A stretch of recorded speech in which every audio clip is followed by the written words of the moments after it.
शिवोहम। शिवम गुरुदेव शिवम। स्वामी जी के चरणों में साष्टांग प्रणाम।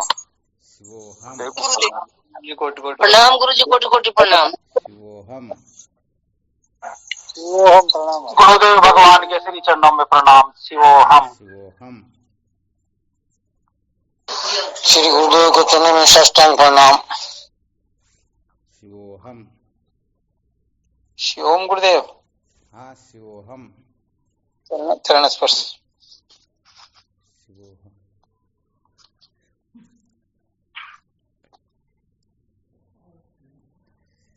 क्या विषय चल रहा था अपना?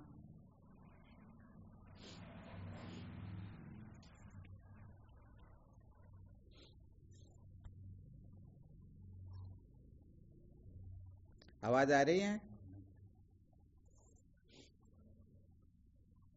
आ रही है। क्या विषय? संसार को बनाए वस्तु सिद्धि विचार को बिना नहीं हो सकती। बहुत अच्छी बात है। अपना मुख्य विषय जो है वो होता है हमेशा का, संसार को बनाए रखकर कभी भी सत्य का साक्षात्कार नहीं किया जा सकता। और इसके अंतर्गत सुनाया जा रहा था वस्तु की सिद्धि जो है विचार से होती है।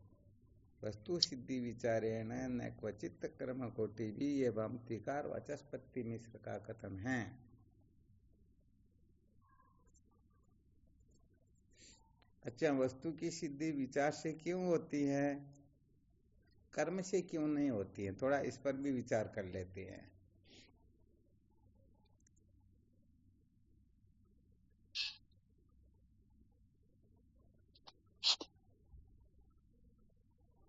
कौन बताएंगे?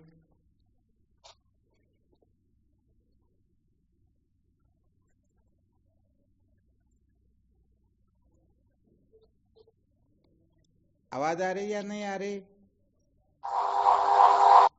गुरुदेव बहुत अच्छी बात। स्वामी जी के चरणों में साष्टांग प्रणाम। हाँ, शिवोहम। कर्मों से वस्तु सिद्धि नहीं होती, क्योंकि कर्म और कर्म का फल नित्य है, उससे नित्य वस्तु की प्राप्ति नहीं होती है। नहीं, यहाँ पर प्रश्न जो है वस्तु की सिद्धि का है। वस्तु की सिद्धि कर्म से क्यों नहीं होती है?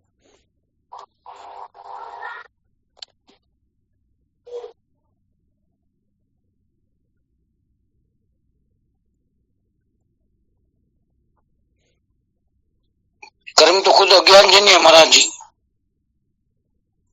चलो, बहुत अच्छी बात है, बहुत अच्छा बताया। और भी कोई कुछ बताएं? प्रणाम गुरुदेव भगवान। हाँ, शिवोहम बोलो। गुरुदेव, कर्म से वस्तु उत्पन्न की जाती है, जो वस्तु उत्पन्न है वो कर्म से नहीं होता, विचार से जानी जाती। कर्म से वस्तु की उत्पत्ति हो सकती है जी। फिर भी वो बात नहीं आई। वो बहुत अच्छा संकेत किया वैसे, परंतु जो बताना चाहिए वो नहीं हुआ।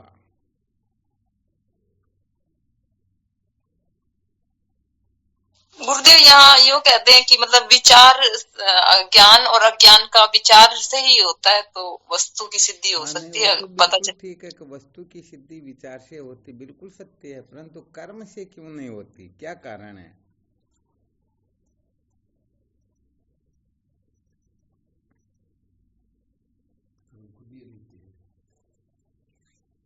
रामदेव जी महाराज कह रहे कर्म खुद ही अनित्य है। चलो, ये भी ठीक बात है, परंतु जो बात होनी चाहिए वो नहीं हुई है। अनित्य तो गुरुदेव फिर यहाँ विचार भी तो अनित्य में ही है, नहीं? हाँ, वैसे देखा जाए तो अनेक प्रकार के विचार जो होते हैं वो अनित्य ही होते हैं, परंतु यहाँ पर आत्मा व ब्रह्म के एकत्व के विचार से संबंधित चर्चा चल रही है। विचार कहो चाहे ज्ञान कहो,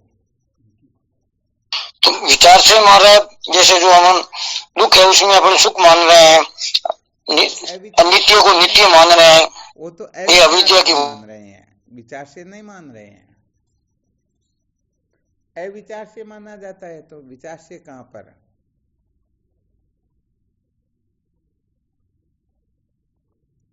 इनको अविद्या कहते हैं या नहीं कहते हैं? कहते हैं महाराज जी। हाँ, तो अविचार से ही है। अविद्या किसे कहते? जो अविचार से प्रतीत हो, विचार किए से भान न हो, उसे ही अविद्या कहते हैं। वैसे देखा जाए तो छोटा सा संकेत करना था, इतना ज्यादा बोलना ही नहीं था। फिर भी देखिए, कोई साधक और बोल के देखो, कोई कुछ बता दे तो।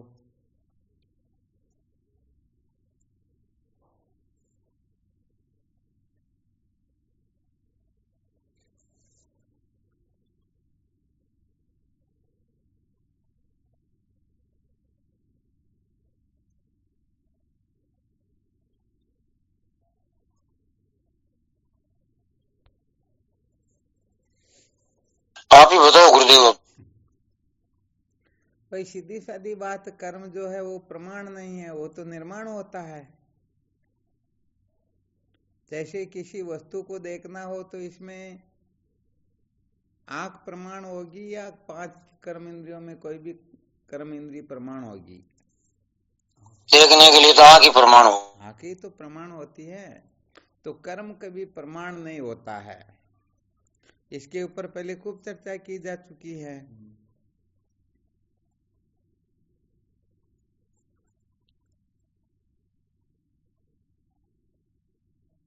तो कर्म प्रमाण नहीं है तो क्या करता है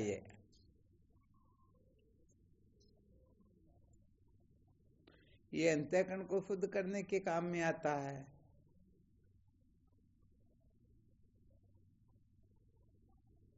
प्रमाण है क्या कर्म? कर्म प्रमाण नहीं है ना।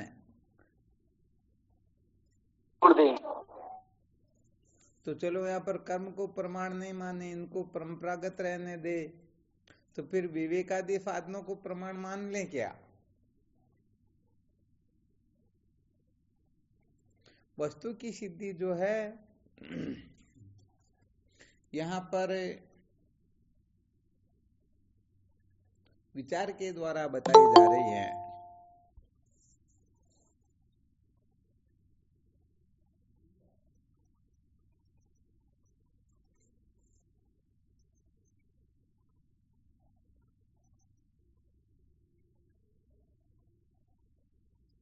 आवाज आ रही नहीं आ रही?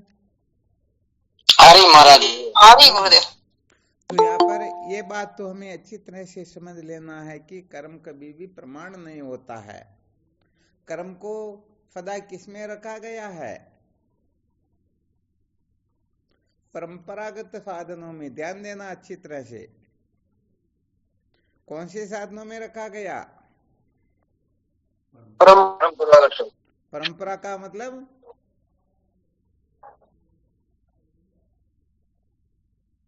बहुत दूर के साधन। अच्छा, वास्तविक साधन कौन होता है? किसको कहेंगे वास्तविक साधन?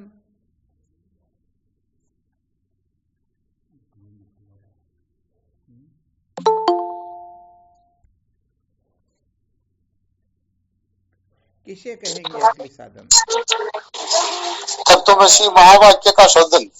वो तो बिल्कुल सत्य है, परंतु थोड़ा परिभाषित करके बताइए।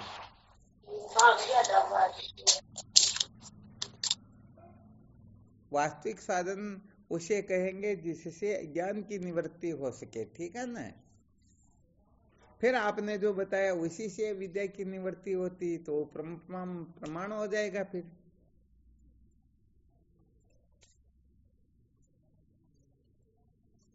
तो अज्ञान की जो निवृत्ति है वो कर्म से हो सकती क्या?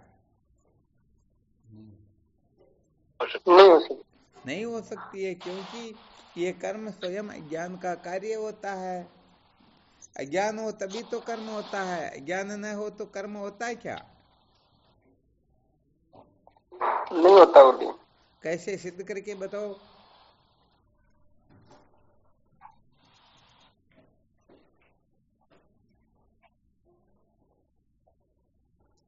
कैसे पता चलेगा? ज्ञान होने पर कर्म होता है और ज्ञान होने पर कर्म नहीं होता है।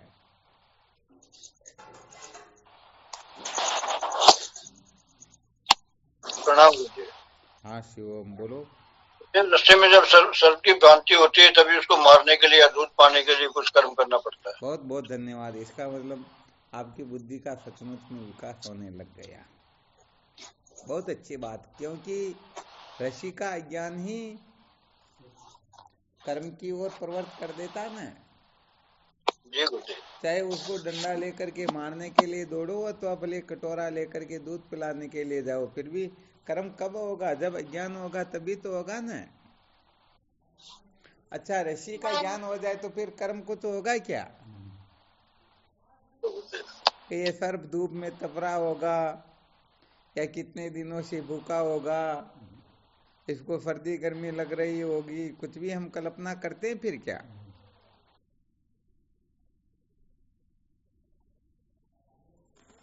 नहीं करते। बिल्कुल सत्य है ना। जी। हाँ, अच्छी तरह से समझने की कोशिश करना। तो कर्म जो है अज्ञान का ही कार्य होता है, और अज्ञान की निवृत्ति होने पर कर्म की कोई आवश्यकता नहीं होती है। तो इस दृष्टि से देखा जाए तो कर्म स्वयं अज्ञान से उत्पन्न होता है, अतः अज्ञान को निवृत्त करने की इसमें सामर्थ्य नहीं है। बिल्कुल क्लियर ना? तो कर्म प्रमाण विभाग नहीं हुआ ना, निर्माण विभाग ही हुआ ना। निर्माण। हाँ, इसलिए कर्मों को चाहे कर्म कैसा भी क्यों ना हो, और ये भी ध्यान रखना कि इन कर्म का यदि हम ठीक प्रकार से सदुपयोग करेंगे तभी ये साधन के रूप में ग्रहण किए जा सकते हैं। निष्कामता को छोड़ करके सकामता किसी भी प्रकार की क्यों ना हो, तो ये के ये कर्म बांधने वाले हो जाते हैं। निष्काम भावना से किए हुए कर्म, भगवद अर्पण बुद्धि से किए हुए कर्म, ईश्वर की प्रसन्नता के लिए किए हुए कर्म ही हमारे अंतःकरण को शुद्ध करने की सामर्थ्य रखते हैं। वरना बाकी जितने भी कर्म हैं वो सारे के सारे कर्म बांधने वाले होते हैं। इसीलिए तो भगवान वेदव्यास जी महाराज ऊंची भुजा उठा करके कथन करते हैं, कर्मणा बद्धते जंतु विद्याच्य मुच्यते। कर्मों से बंधन होता है और ज्ञान से ये जीव मुक्त हो जाता है। आ गया समझ में?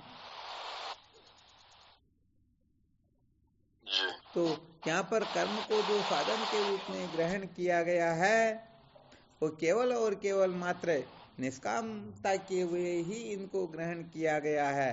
चित्त शुद्धि के लिए यदि कोई इसे काम में ले तभी इनको ग्रहण किया गया है। चित्त शुद्धि के पश्चात यदि कोई आग्रह करके ब्रह्म विचार की ओर प्रवृत्त न हो, देखो ध्यान देना अच्छी तरह से, ब्रह्म विचार की ओर जो प्रवृत्त होता है उससे कर्म क्यों नहीं होंगे, और कर्म किससे होंगे, थोड़ी इसकी मीमांसा भी करके देख लेते हैं। कैसे पता चलेगा कि हम कर्म के अधिकारी हैं तो अज्ञान के अधिकारी हैं? कर्म कब होता है और ज्ञान कब होता है?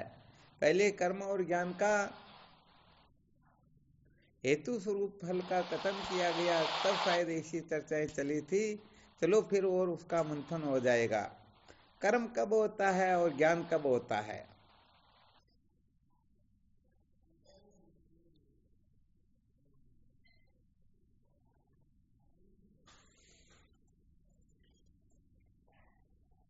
कर्म तो महाराज जी प्रतिक्षण होता ही रहता है। हाँ, ये सब क्रियाएं होती है। चलो ठीक है। यहाँ पर कर्म के अधिकारी और ज्ञान के अधिकारी की विवेचना करनी है। कैसे पता चलेगा कि ये कर्म का अधिकारी है अथवा ज्ञान का अधिकारी है? यहाँ पर कर्म कब होता है इसे तात्पर्य समझ लेना चाहिए। कर्म के साधन क्या है, क्योंकि बिना साधनों के तो कर्म होगा भी नहीं। हो सकता है क्या? कर्म के साधन तो ये कर्मेंद्रियां और ज्ञानेंद्रियां हैं। बहुत अच्छी बात। और कर्म इंद्रियां और ज्ञानेंद्रियां, तो ये तो ज्ञानेंद्रियां कर्म के साधन नहीं है। ज्ञानेंद्रियां तो केवल मात्र उसके बारे में जो कुछ भी वो वैसा का वैसा बता देती है। अच्छा, कर्म इंद्रियों के द्वारा कर्म होता हाँ, है तो फिर सुषुप्ति अवस्था में भी तो कर्म होना चाहिए ना। हाँ, कर्म के साधन क्या, इनको बहुत अच्छी तरह से समझना होता है। कौन बता सकते हैं कर्म के साधन क्या है, कर्म कब हो सकता है और कब नहीं होता है? यदि प्रत्येक क्षण होता तो फिर तत्ववेता महात्माओं से भी कर्म होना चाहिए। और फिर भगवान पिताजी में कहते भी हैं, कर्म जो तो कर्म में अकर्म और अकर्म में कर्म देखता है वही विद्वान होता है। तो कर्म में अकर्म, उसमें ये भी लिया कि उसमें ये भी है कि क्रम तो प्रतिक्षण होता ही रहता है। अब अक्रम होता है, निस्वार्थ होता है, वो उनका जो ध्येय होता है वो तत्व जिज्ञासा प्राप्त करने का होता है, इसलिए वो अक्रम हो जाता है। नहीं, ऐसा नहीं होता। तत्व जिज्ञासा के लिए हो तो अकर्म हो जाएगा, तो अंतःकरण शुद्ध कैसे होगा फिर? भाई कर्म का फल अंतःकरण की शुद्धि, यदि वो अकर्म हो गया तो फिर उसका फल नहीं मिलना चाहिए। कर्म चाहे कैसा भी क्यों न हो, चाहे सकाम करो अथवा निष्काम करो, उसका फल निश्चित रूप से मिलेगा। सकाम कर्म का फल संसार की प्राप्ति है और निष्काम कर्म का फल अंतःकरण की शुद्धि है। तो यदि निष्काम कर्म का फल नहीं होता तो फिर अंतःकरण की शुद्धि होनी चाहिए क्या? हाँ, होती नहीं। इसलिए कर्म कैसा भी क्यों न हो, उसका फल निश्चित रूप से होता है। हाँ, थोड़ा सावधान कर देते हैं, चाहे कितना भी बड़ा ब्रह्मवेता तत्ववेता जीवन मुक्त महात्मा क्यों न हो, उनके द्वारा किए हुए कर्मों का भी फल निश्चित रूप से होता है। शायद आप इस जगह पर टकरा सकते हो कि ऐसा तो हमने कभी सुना ही नहीं जी। क्योंकि ब्रह्मवेता महात्माओं के तो सारे के सारे कर्म निष्कर्म हो जाते हैं। जैसे चने को तवे पर सेक ले तो वह भूख तो मिटा सकता है, परंतु जमीन में बोने पर उससे वह उदय नहीं होगा, अंकुर नहीं निकलेगा। तो फिर कैसे कह दे कि ब्रह्मवेता महात्माओं से भी कर्म होता है?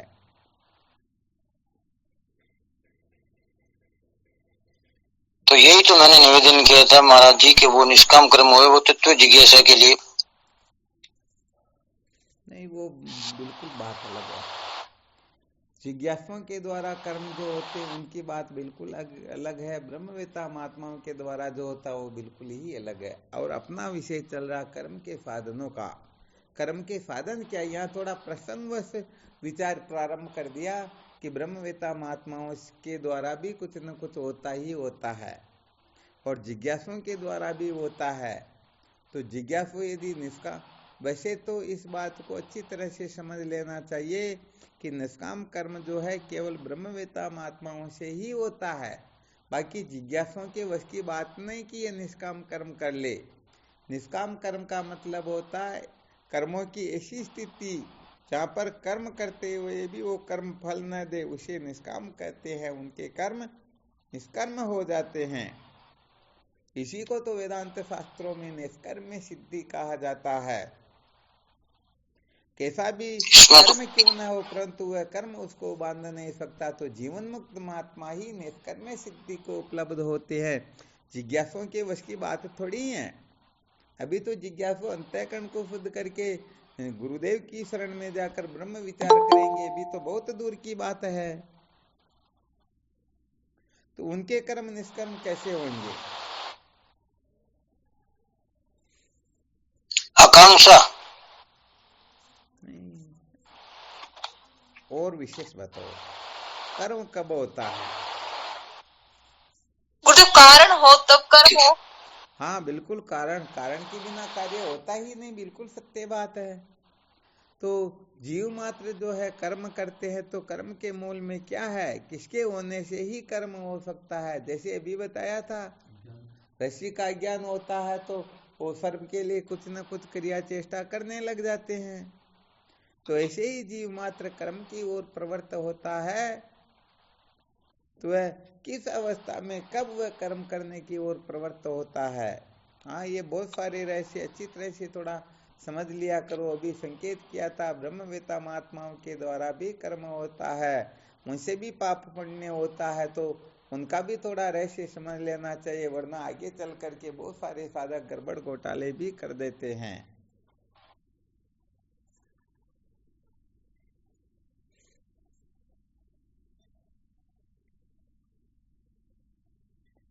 आ रहा किसी के प्रति आग्रह होने पर क्या हुआ?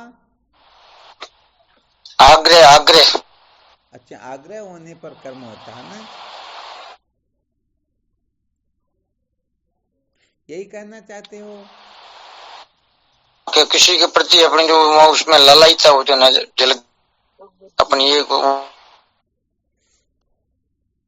हाँ चलो, ठीक बताया, परंतु वास्तव में जो कर्म के हेतु है ना, कर्म कब होता उसका अभी स्पष्टीकरण नहीं हुआ। उसका हेतु तो अंतःकरण ही होना चाहिए साहब महाराज जी। तो बिल्कुल सही है, अंतःकरण होगा तभी कर्म होगा, परंतु अंतःकरण में किस प्रकार की हलन चलन हो तब जाके कर्म की ओर प्रवृत्ति होती है। उनके बारे में वो संकल्प विकल्प करेगा। और कोई साधक समझ में आ रहा है किसी को क्या? स्वामी जी, एक अविद्या, कामना और कर्म। हाँ, इसे संसार कहते हैं। अविद्या से कामना होती है, कामना से कर्म होता है, बिल्कुल ठीक है। कामना होती तभी कर्म होता है, नहीं? ये कर्म का हेतु बताया गया, परंतु कर्म कब कर सकेंगे? कर्म की ओर प्रवृत्ति कब हो सकेगी? इसके बारे में तो शायद कितनी बार विचार किया जा चुका, जिसकी शायद गिनती भी नहीं है। और साधकों को तो ये महामंत्र अच्छी तरह से समझना होता है। ये तो जब षट संपत्ति से युक्त होते हैं ना, तभी हो जाता है ये काम। तो कर्म के साधन क्या है, इतना समय थोड़े लगना चाहिए क्या?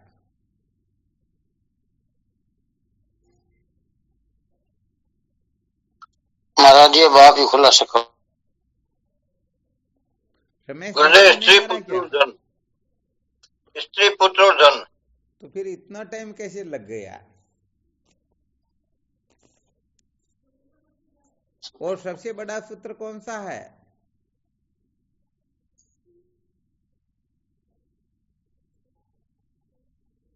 असली चीज बताना भूल रहे हैं। कर्म, धन और भोग। नहीं, आ गया इसमें। साधन सहित कर्म सब त्यागे, कर्मों का साधन सहित वर्णन किया गया, तो वहां पर बताया गया कर्म के साधन कौन कौन से हैं। तो धन, पुत्र व स्त्री, बिल्कुल ठीक बता दिया। यदि ये तीन हो तो कर्म होंगे, परंतु एक सूत्र और विशेष है, वो छूट रहा है, वो मुख्य है।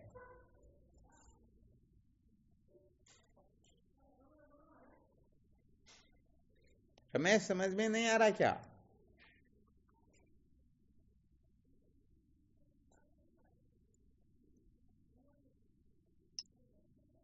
और किसी को?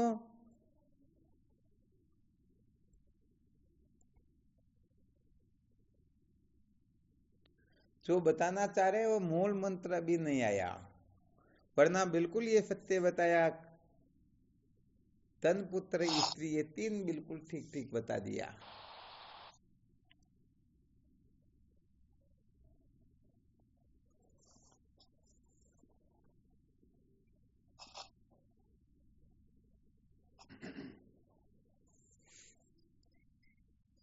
रामदेव जी आप बताओ।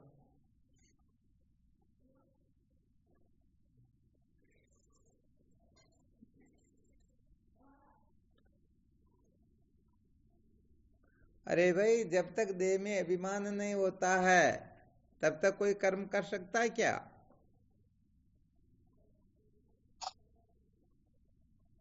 नहीं कर सकते। मैं ब्राह्मण हूँ, क्षत्रिय हूँ, वैश्य हूँ, शूद्र हूँ, मैं पिता हूँ, पुत्र हूँ, भाई हूँ, पति हूँ, लखपति हूँ, कंगाल हूँ, कुछ न कुछ हूँ। देह में कुछ न कुछ अभिमान होगा तभी तो वो कर्म कर सकेगा। क्या गड़बड़ है क्या?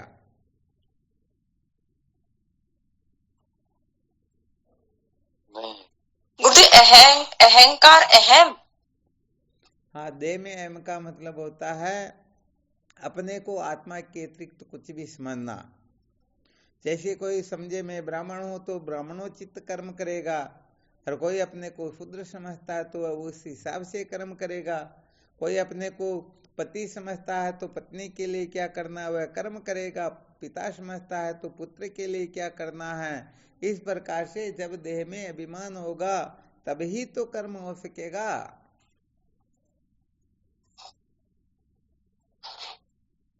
ये सूत्र तो साधकों को विशेष रूप से ध्यान में रखना होता है। जब देह में अभिमान होता है तब कर्म होता है, जब देह से अभिमान की निवृत्ति होती है तब ज्ञान होता है। तो अपना प्रश्न क्या चल रहा था, कर्म कब होता है और ज्ञान कब होता है? तो कर्म होता है देह में अभिमान होने से, और ज्ञान होता है देह में से अभिमान निकल जाने पर। कर्मणा बध्यते जंतु विद्याचे मुच्यते, यह प्रसंग नहीं चल रहा था क्या? आज कोई बोल नहीं रहे, क्या बात हो रही? नहीं सुने महाराज।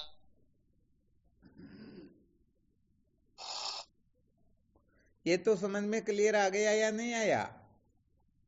जी गुरुदेव आ गया, बहुत तो जब देह में अमता ममता होगी, सत्यत्व बुद्धि होगी, तभी कर्म हो सकेगा।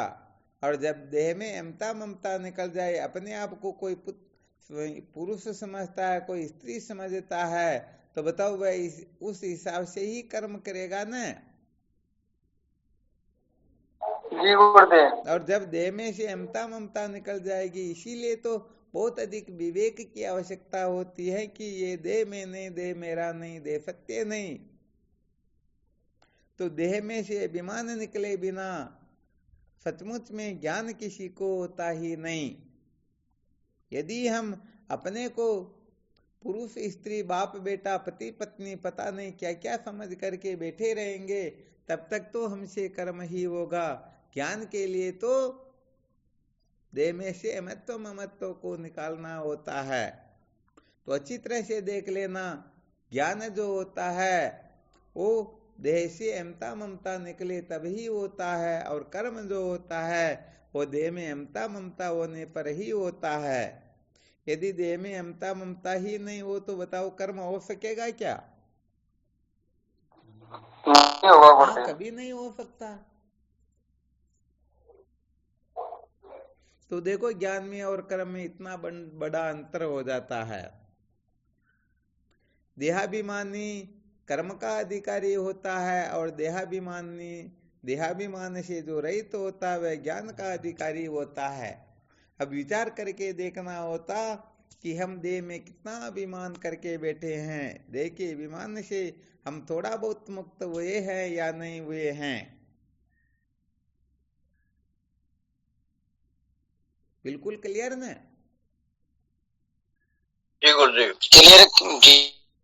हाँ, इनको बहुत अच्छी तरह से ध्यान रखना, क्योंकि फट संपत्ति के अंतर्गत उपरामता के जो लक्षण बताए गए हैं वहां कहा गया है कि साधन सहित कर्म सब त्यागे, लकी विष समविषयन्ते भागे, दृग नारी लकी वे जिये गलाना, ये लक्षण उपराम बखाना। तो वहां पर कर्मों का साधन सहित त्याग बताया गया है। यदि कोई कर्मों का साधन सहित त्याग कर देता है तो समझो उसमें उपरामता के लक्षण हैं, और यदि साधन सहित कर्मों का त्याग नहीं कर पाता है तो वह उपरामता के लक्षणों से युक्त नहीं है, और चतुष्टय साधन संपन्न हुए बिना ज्ञान का मुख्य अधिकारी नहीं होता, वह कर्म का ही अधिकारी होता है। तो सबसे पहले कर्म के अधिकारी का इसीलिए प्रतिपादन किया जाता है कि वह कर्मों से थके, उन कर्मों की असलियत को समझे। संसार के जितने भी भोग पदार्थ है ये तुच्छ है, सचमुच में इनमें आनंद नहीं है, ये तो मृग तृष्णा के जल के समान हम पागल होकर के उस ओर दौड़ते अवश्य हैं, परंतु हाथ में कुछ भी नहीं आता है। बिल्कुल क्लियर ना? जी। तो वह कर्म के जो साधन है धन पुत्र स्त्री, यदि ये तीन न हो तो कर्म करने की कोई आवश्यकता ही नहीं रहेगी। तो कर्म, धन, पुत्र, स्त्री, तीन तो ये, और चौथा महत्वपूर्ण, ये तीन तभी हमें कर्म की ओर प्रवृत्त कर सकेंगे जब हम देह में अभिमान करेंगे। क्योंकि देह में अभिमान हुए बिना तो ये भले सारे के सारे पड़े क्यों न रहे, फिर भी कर्म हो सकता ही नहीं। बिल्कुल क्लियर ना? जी महाराज जी, जी गुरुदेव। हाँ, तो यहाँ पर ब्रह्म विद्या का जो अधिकारी होता है उसे साधन सहित कर्मों का त्याग करना होता है। और ध्यान रखना, यदि समय से पहले कर्मों का त्याग कर दिया तो सचमुच में वह कभी भी सत्य का साक्षात्कार नहीं कर पाएगा, और इनका प्रयोजन पूरा होने के पश्चात भी इसका कोई त्याग नहीं करता है तो उसकी जो तत्व जिज्ञासा जागृत हुई वह भी एक न एक दिन नष्ट हो जाएगी, और वह 84 के चक्कर में भटकता ही रहेगा। इसलिए बहुत अधिक ध्यान रखना होता है। जैसे भोजन हम करते हैं तो हमें पता है कि भूख लग रही, तो भोजन करना अत्यंत आवश्यक है, और भोजन करते करते भूख निवृत्त हो गई हो तो फिर भोजन का त्याग करना भी आवश्यक हो जाता है। बिल्कुल होता है या नहीं होता? जी महाराज जी। हाँ, यदि भोजन का त्याग नहीं करेंगे तो फिर पेट फट जाएगा, और भूख लगने पर भोजन नहीं करेंगे तो भी बात बिगड़ जाएगी। इसलिए इनका बहुत अच्छी तरह से मंथन करना होता है, समझना होता है। हाँ, मूर्खता के अर्थ में हमारे महापुरुषों ने ब्रह्म विचार आदि का कथन नहीं किया गया है। यहाँ पर तो जो साधन संपन्न होता है वह ब्रह्म विद्या का मुख्य अधिकारी होता है, अर्थात ब्रह्म विद्या उसी में फलित होती है, उसी में प्रकट होती है, उसी के हृदय अंधकार की ज्ञान अविद्या अंधकार की निवृत्ति होती है, और वही जीवन मुक्त होकर के कृतार्थ होता है। आ गया समझ में? जी महाराज जी। हाँ, इसलिए अपने को बहुत अच्छी तरह से फट संपत्ति को अच्छी तरह से समझ करके समस्त 6 लक्षणों को अपने भीतर धारण कर लेना होता है, अर्थात यहाँ गड़बड़ घोटाला चलता ही नहीं। हाँ, ऐसा नहीं कि यहाँ पर रिश्वत चलती है तो चलो वो अपने है तो ऐसा वैसा काम कर देंगे, क्योंकि हमें फट संपत्ति से युक्त स्वयं को होना है, वरना ज्ञान की तो कमी है ही नहीं। फट संपत्ति से युक्त हो जाएंगे तो थोड़ा सा संकेत भी अपने को कृतार्थ कर देगा, और फट संपत्ति से युक्त नहीं है तो फिर थोड़ी मुश्किल हो जाएगी।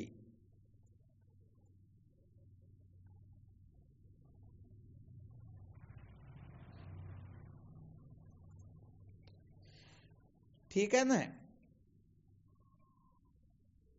हाँ, या किसी को कोई संशय हो तो देख लेना, शंका कर सकते हो आराम से।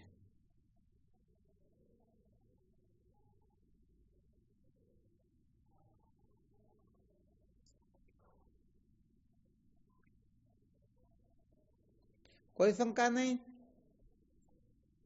जी महाराज जी। चलो, बहुत अच्छी बात है।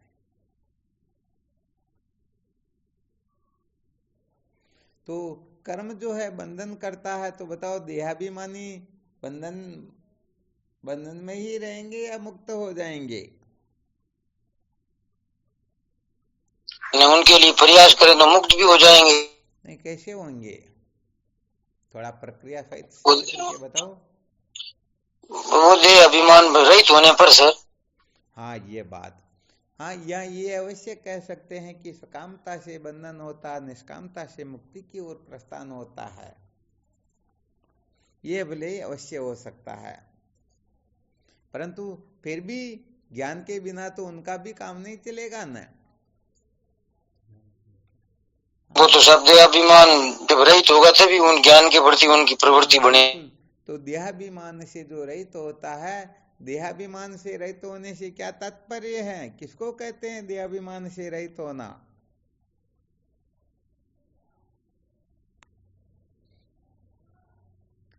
सबसे मोस्ट इम्पोर्टेंट जो बात होती है, 6 प्रकार के भ्रम जिनके अंतर्गत बैठे हुए हैं, वो चाहे कोई क्यों न हो, वह देहाभिमानी ही होता है। ध्यान देना अच्छी तरह से। नाम रूप कुल गोत्र वर्ण आश्रम, यदि इन 6 में से कोई अटका हुआ हो, भले ही थोड़े अंशों में अटका हुआ हो, वह 1 नंबर का अज्ञानी ही होता है। वो वास्तव में साधन संपन्न नहीं है, वह ब्रह्म विचार करने के योग्य नहीं है। क्योंकि यहाँ ब्रह्म विचार ऐसा नहीं है कि ये नाम रूप कुल गोत्र वर्ण आश्रम को, जाति पाति को पुष्ट करे, या अपनी अपनी जाति के सब तत्व ज्ञानी हो जाए, बाकी की जाति के सब अज्ञानी रह जाए, ऐसा होता ही नहीं। होता है क्या? नहीं महाराज, नहीं होता। नहीं होता। इसलिए सबसे पहले तो ये जो बहुत बड़ा भ्रम है ना, भले इलेक्ट्रॉनिक माइक्रोस्कोप या उसे भी और ज्यादा पावरफुल जो माइक्रोस्कोप होते हैं ना, वो लगा करके देखें, बताओ शरीर में कहीं पर भी ब्राह्मणपना शूद्रपना सिद्ध हो सकता है क्या?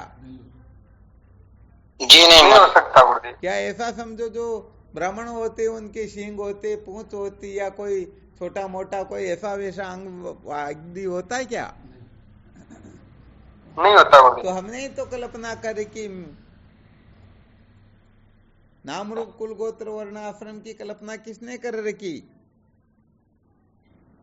हमने कर रखी मान रखा है, हम ऊंची जाति के हैं, हम ऊंचे पद वाले हैं, हम ऊंची प्रतिष्ठा वाले हैं, हमारे सामने वो क्या है।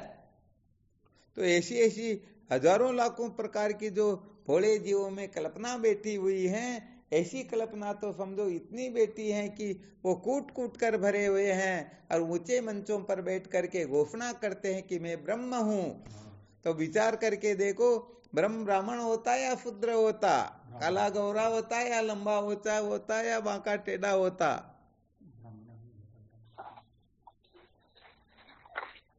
भाई वो यदि जाति पाति में आग्रह करके बैठा तो ब्रह्म थोड़ी ही है।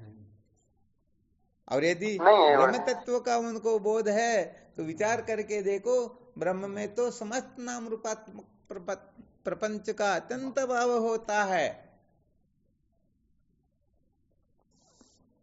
होता या नहीं होता? जी महाराज जी। हाँ, इसलिए सच्ची बात तो यह है कि देहाभिमानी जो होता है वो ब्रह्म विचार के योग्य नहीं होता है, वह कर्म का ही अधिकारी होता है। इसलिए उसे सबसे पहले कर्म करके थक जाना चाहिए, कर्म करके संसार की असलियत को समझ लेना चाहिए, और उसके पश्चात कोई भगवत कृपा हो या स्वयं का पुरुषार्थ हो, फिर वह ब्रह्म विचार की ओर प्रवृत्त हो करके सत्य का साक्षात्कार कर सकता है। वरना तो सच्ची बात हो, बेचारा इधर उधर दोनों तरफ से चला जाता है। क्योंकि देह में अभिमान होने से ज्ञान तो उसको होगा नहीं। भले वो अपने आप को ब्रह्म ब्रह्म कहता रहेगा, परंतु वह ब्रह्म इस शरीर को ही समझेगा, ब्रह्म ब्राह्मणपने को ही समझेगा, ऊंची जाति को ही ब्राह्मणपना समझेगा। तो ये वास्तव में ज्ञान हुआ क्या? नहीं। ऐसा ज्ञान तो विरोचन और इंद्र को भी हुआ था, तो उनको शांति मिली क्या? नहीं जी। हाँ नहीं। इसलिए यहाँ पर सबसे अधिक जो ये संसार में जीव जो बंदे होते हैं ना, इसी के बंदे हुए होते, जो न युक्ति से न श्रुति से न अनुभूति से किसी भी प्रकार से सिद्ध होता ही नहीं, फिर भी जाति पाति में ऐसे उलझे हुए रहते हैं कि पता नहीं क्या क्या कर लेते इसके लिए। तो विचार करके देखो, जो जाति पाति के कीचड़ में उलझे हुए हैं वो ब्रह्म विचार कर सकते हैं क्या? उनको विद्या के बंधन से मुक्ति मिल सकती है क्या? अरे वो तो विद्या के कार्य में ही अटके हुए हैं, तो कारण को कहां से नष्ट कर पाएंगे?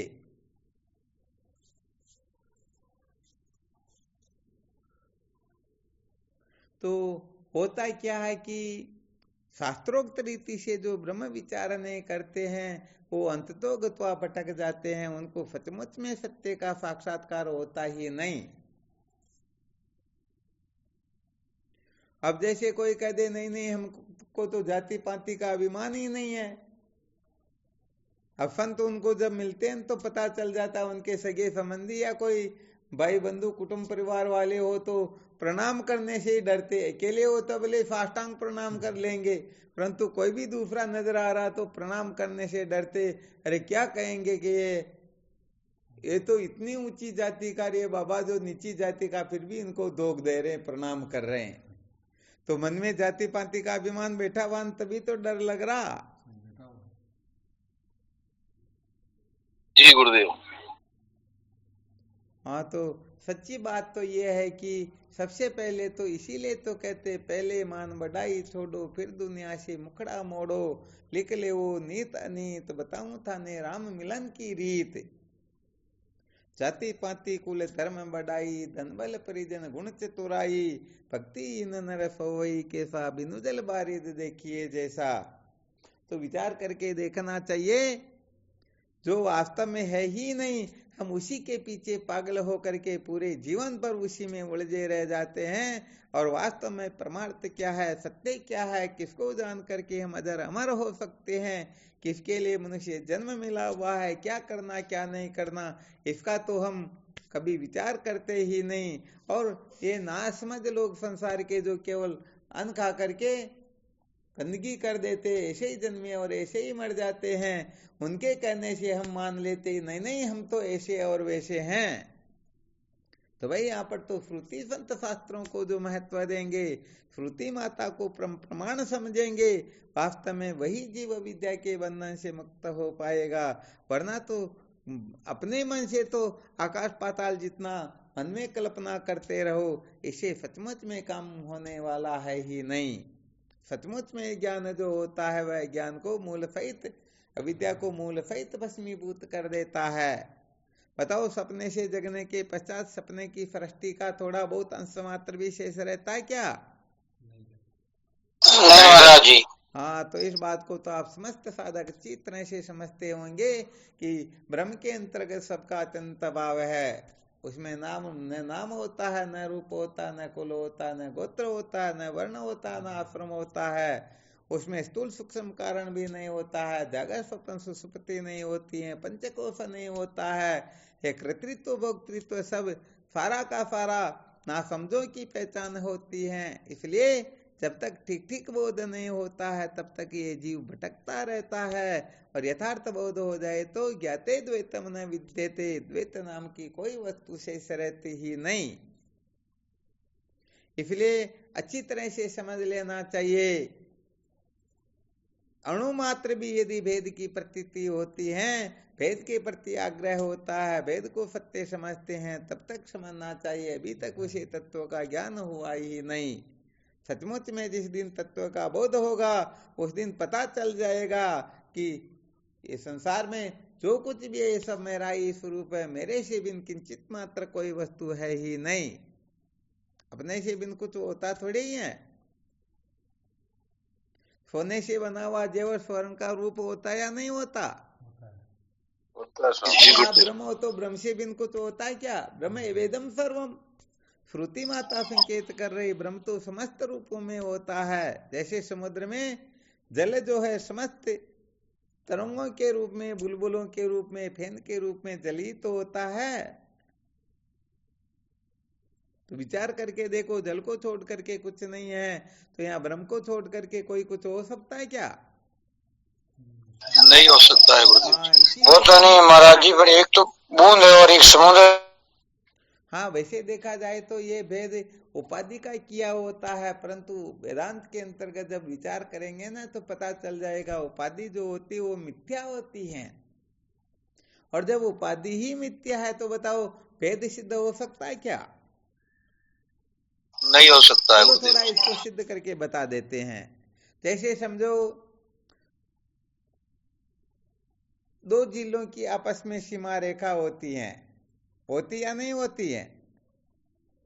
जी गुरुदेव। दो राज्यों की भी होती है, दो देशों की भी होती है। तो समझो वह सीमा रेखा जो है 1 फीट की चौड़ी बना रखी है। कितनी? 1 फीट की चौड़ी बना रखी, तो बताओ उसमें आधा फीट इस राज्य वाले की, इस देश वाले की, इस जिले वाले की, और आधी उस तरफ की है या नहीं है? जरूर है साहब। तो इस दृष्टि से देखा जाए तो फिर यदि आदि को ये हटा दे, आदि को वो हटा दे, तो सीमा रेखा कहां पर रही? और समझो कोई धागे जितनी बारीक समझ ले, भले जैसे कपड़े सीने वाले धागे के समान सीमा रेखा बना दे, फिर भी आदि उनकी है या नहीं है? तो धागे से आगे विचार करते जाएंगे तो इन दोनों देश के बीच में जो सीमा रेखा है वो है वास्तव में क्या? फिर तो नहीं रहेगी। अरे तो ये तो मानी हुई है, मानी बंधन में आयो, कल्पना करके ही तो बंधे हुए हैं। तो वास्तव में द्वैत होता नहीं, ये अपना कल्पा हुआ है। जैसे रस्सी को न जानने से सर्प की भ्रांति होती है, ठोंठ को न जानने से भूत की प्रतीति होती है, मृग तृष्णा के जल को ठीक ठीक न समझने के कारण भागा दौड़ी हुआ करती हैं, सिपी को न जानने से चांदी का लोभ होता है। तो ये सब मूर्खता वैसी तो है। बस में बैठ कर के चलते सारे वृक्ष उल्टे दौड़ते हुए दिखाई देते, तो उल्टे दौड़ते हैं क्या? हाँ, वास्तव में जी नहीं साहब, ये तो अध्यास है। अध्यास मात्र, ये सारा जगत अध्यास मात्र ही तो है। आंख पर उंगली लगा करके देखते हैं, 2 चंद्रमा दिखाई देता, बताओ दूसरा चंद्रमा उसका बाप है या बेटा, भाई है या भतीजा? अरे वास्तव में है ही नहीं। तो भाई सच्ची बात कहें तो ना समझी से ही ये जीव कुछ का कुछ मान करके बैठा हुआ है, और जब तक अज्ञान विद्या के वशीभूत होकर के कल्पा हुआ संसार, जब तक ये जीवकृत सृष्टि जब तक निवृत्त नहीं होती है, जब तक ये बेवकूफी नहीं मिटती है, तब तक ब्रह्म तो क्या ये बेचारा जिज्ञासु भी नहीं होता है। इसलिए मैं ब्रह्म हूं ऐसा यदि कोई विचार करते हैं तो सचमुच में बड़ी विलक्षण बात तो हो जाती है। यहाँ पर तो सबका चिंता भाव हो जाता है, परंतु मजे लेने हो तो बात कुछ और मजा नहीं लेना हो तो बात कुछ और, गड़बड़ हो जाती है ना। पहले एक दृष्टांत दिया करते थे, बहुत बार दिया हुआ है। किसी चोर ने चोरी की, दूसरे के घर से माल उठाया, अपने घर में लाकर भर दिया।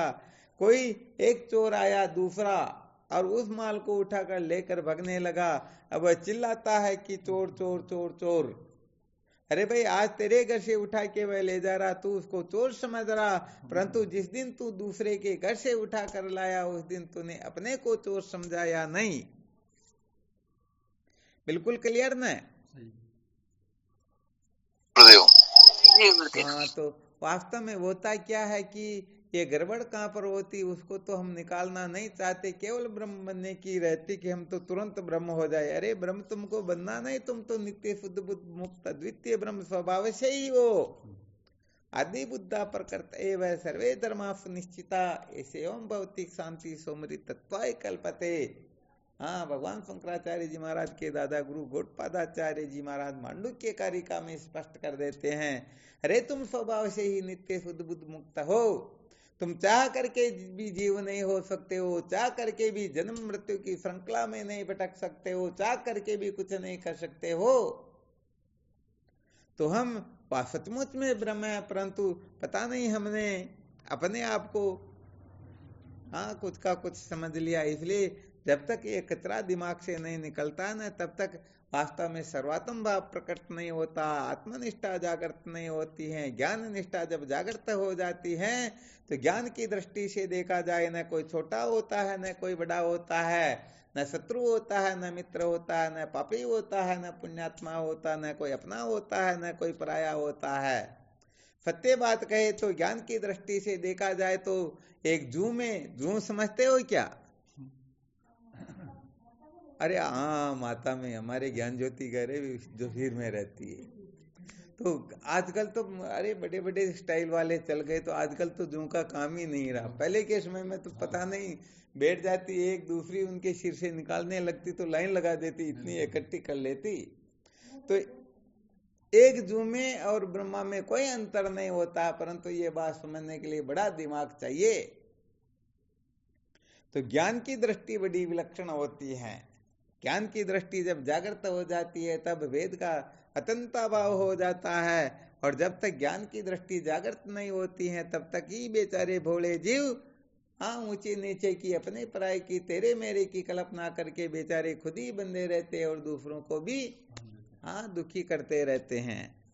इसलिए ब्रह्म विचार के बिना कभी भी कोई सदा सदा के लिए कृतार्थ हो सकता ही नहीं।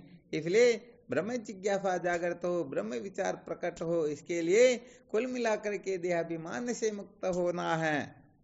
तो कम से कम ये तो देख ही लेना चाहिए कि हमें जब ब्रह्म विचार करना हो तब तो इस कचरे को दिमाग से निकाल देना चाहिए।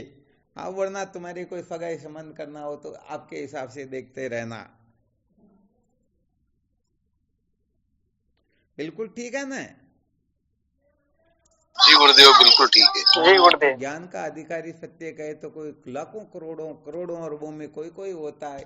क्यों नहीं होता है? क्योंकि देह अभिमान निकलता ही नहीं। ये कीचड़ा जो होता ना बड़ा खतरनाक होता, कभी निकलता ही नहीं। इतना खतरनाक है कि क्या बताएं इसके लिए।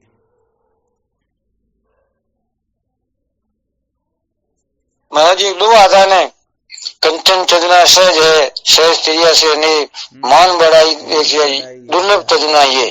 तजना ये तो सबसे खतरनाक यही तो है।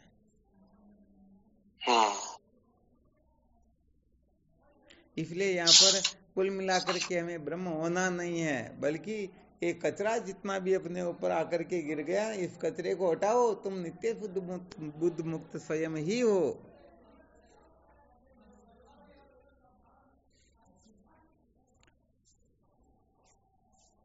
चलो ठीक करो चिंतन मनन है, फिर कल विचार करेंगे। शिवोहम।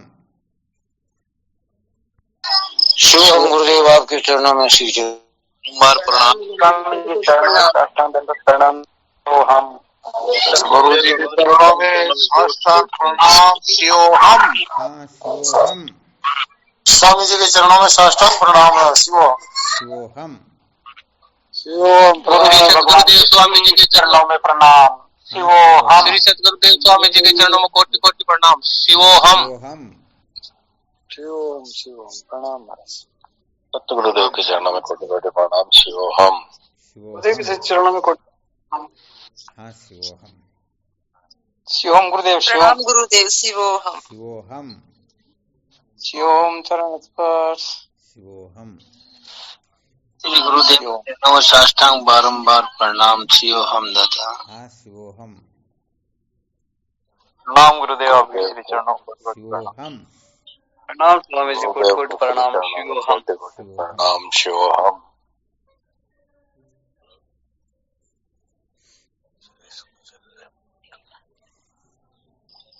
शिवोहम गुरु महाराज। हाँ, शिवोहम। शिवोहम गुरु महाराज चरणों में, कोमल चरणों में प्रणाम। शिवोहम। शिवोहम गुरुदेव। हाँ, शिवोहम। शिवोहम गुरुदेव, आपके श्री चरणों में बारंबार प्रणाम, कोटि कोटि वंदन आपके श्री चरणों में गुरुदेव। हाँ, शिवोहम। शिवोहम गुरुदेव। शिवोहम।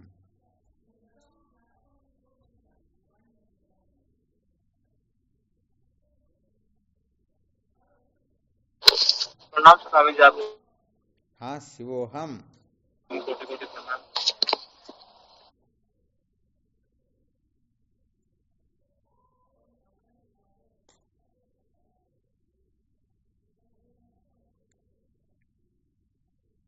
कोटि कोटि प्रणाम स्वामी जी, आपके श्री चरणों में।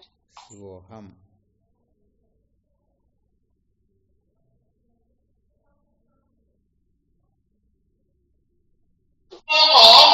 प्रणाम गुरु जी, कोटि कोटि प्रणाम। हाँ, शिवोहम।